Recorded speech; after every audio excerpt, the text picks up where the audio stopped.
টাকা আমার রাখার পয়সাও নেই। এই টাকা আপনি কোথা থেকে আনছেন? ব্যাংকে থেকে জনতা ব্যাংকে। জনতা ব্যাংকে আপনার অ্যাকাউন্ট আছে? আর কত টাকা? এই টাকা তুলছেন কি কাজে? এই টাকা তুলতে জানে ওই আমার ছেলে ঘুমাইতে পারে না, ওই বাইরে ছোট একটা গেট আছে না, গেটের সাথে ছোট একটা রুম আছে না, তা ওই গেট তো এনারা করে দিবে না, গেট তো আপনি করে নেবেন নিজে আমি তো নিজে। পারবো না, আমার তো সামর্থ্য নেই।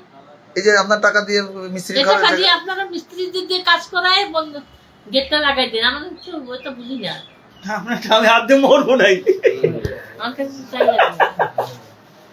আপনি কি এই গেট লাগানোর জন্য টাকা তুলে নিয়ে আসছেন? গেট লাগাইতে কি এত টাকা লাগবো?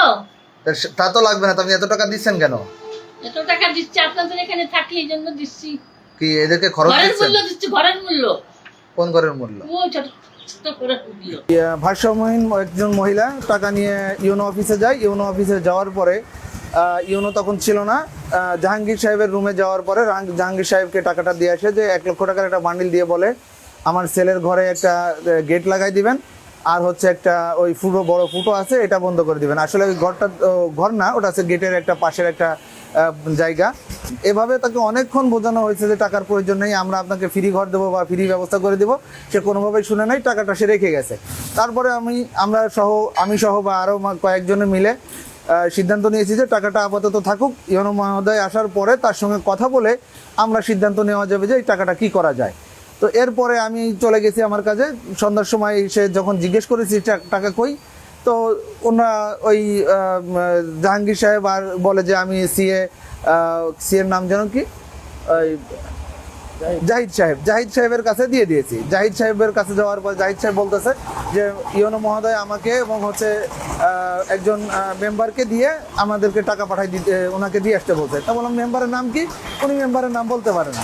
বলে যে তা টাকাটা কি দিয়ে আসছেন? তা বললো যে টাকা আমি গেছিলাম সাথে, উনি টাকা মহিলা টাকা রাখতেছেনি, আমি মেম্বারের কাছে টাকা রেখে চলে আসছি। এরপরে আবার আরেকজন কেউ শুনতে গেছে, তাকে বলছে যে টাকা ভাগ বাটোরা হয়ে গেছে। সিরাজ ভাই বলতেছি যে পাগলের 1 লক্ষ টাকা আপনি কার কাছে দিয়েছিলেন ইউনো অফিসের?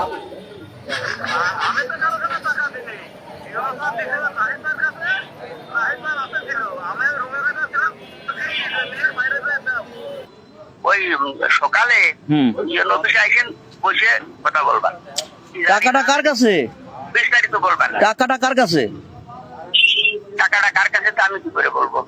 ও টাকা কার কাছে আপনি জানেন না? ওই তো সকালে বলবা না বিস্তারিত। ওকে। 10 জুন তারিখে আমার রুমে হচ্ছে একজন প্রতিবন্ধী মহিলা আসেন, এবং উনি এসে আমাকে ওনার বিভিন্ন কথা বলতে থাকেন। এর মাঝে আমি শুনতে পাই যে আমার স্টাফদের কাছে উনি 1 লাখ টাকা নিয়ে এসেছেন। আমার স্টাফ ছিলেন ওই সময় জাহাঙ্গীর সাহেব এবং জাহিদ সাহেব।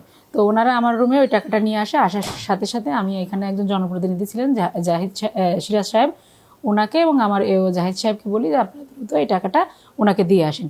পরবর্তীতে আমি যেটা শুনতে পাই এই টাকাটা নাকি ওনার কাছে যায়নি। তো এটার সাথে যদি কেউই সংশ্লিষ্ট থেকে থাকে, আমার অফিসের কেউ, তার বিরুদ্ধে অবশ্যই কঠোর ব্যবস্থা নেওয়া হবে এবং বিভাগীয় মামলা চালু সহ তার সর্বোচ্চ শাস্তি নিশ্চিত করার ব্যবস্থা আমি করব।